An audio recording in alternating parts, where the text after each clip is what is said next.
జయశంకర్ భూపాలపల్లి జిల్లాలోని కాళేశ్వరంలో సరస్వతి పుష్కరాలు వైభవంగా జరుగుతున్నాయి. త్రివేణి సంగమంలో తెల్లవారుజాము నుంచే భక్తులు పుణ్య స్నానాలు ఆచరిస్తున్నారు. 12 రోజుల పాటు జరిగే పుష్కరాలకు భారీగా జనం తరలిరానున్నారు. మరింత సమాచారం మా ప్రతినిధి వేణు అందిస్తారు. కాళేశ్వర త్రివేణి సంగమంలో సరస్వతి పుష్కరాలు అంగరంగ వైభవంగా అంకురార్పణ జరిగాయి. ప్రస్తుతము ఈ యొక్క పుష్కర ఘాట్ల వద్ద కూడా భారీగా భక్తజనం తరలి వస్తూ సరస్వతి పుష్కరాల లోపల పుష్కర స్నానాలు ఆచరిస్తున్న పరిస్థితి ఒక్కసారి మనం చూడొచ్చు.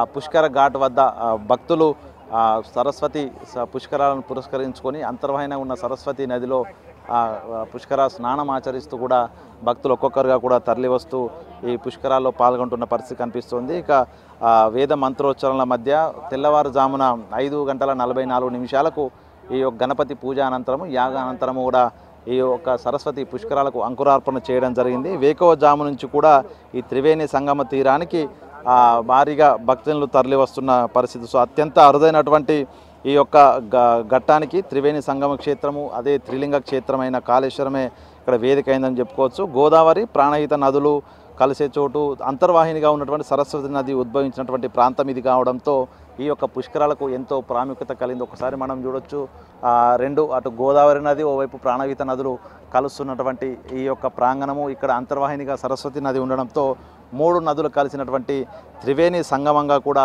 ఈ యొక్క కాళేశ్వర క్షేత్రానికి ఎంతో ప్రాముఖ్యత ఉంది. సో ఇక్కడ ఉదయం నుంచి కూడా పుష్కరాల అంకురార్పణ జరిగినప్పటి నుంచి ఈ ప్రస్తుతం మనం ఉన్న విఐపి ఘాట్ వద్దకు భారీగా భక్తజనులు హాజరవుతూ పుష్కర స్నానాలు చేస్తున్నటువంటి పరిస్థితి కనిపిస్తుంది. ఇక అత్యంత అరుదైనటువంటి సరస్వతి పుష్కరాల సందర్భంగా ఉదయమే మాధవానంద సరస్వతి స్వామి పుష్కర స్నానాలు ప్రారంభించడం జరిగింది.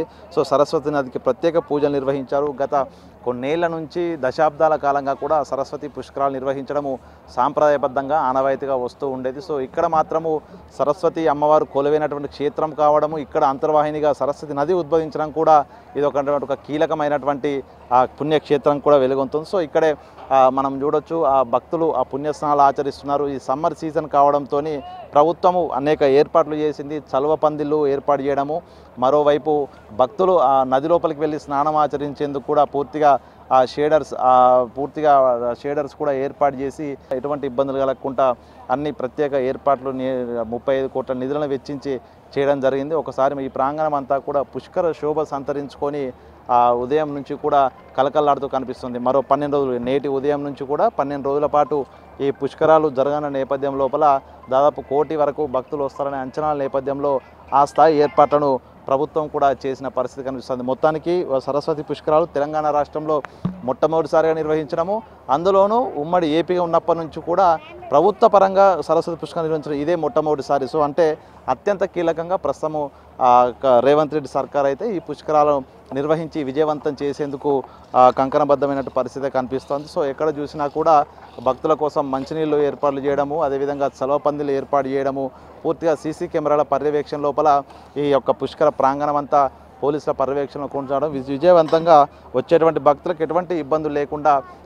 సునాయాసంగా పుష్కరాల్లో పాల్గొని పుష్కర స్నానం ఆచరించి సంతోషంగా ఇంటికి వెళ్లేందుకైతే అన్ని ఏర్పాటు చేసే పరిస్థితి. మొత్తానికి ఈ రోజున ప్రారంభమైన పుష్కరాలు ఇక 12 రోజుల పాటు అంగరంగ వైభవంగా కొనసాగేందుకైతే అన్ని శాఖల అధికారులు, ప్రభుత్వము, పోలీస్ శాఖ అయితే పూర్తి సన్నద్ధతో కనిపిస్తున్న పరిస్థితి ఉంది. వీడియో జర్నలిస్ట్ సంతోష్తో వేణు బిగ్ టీవీ కాలేజ్.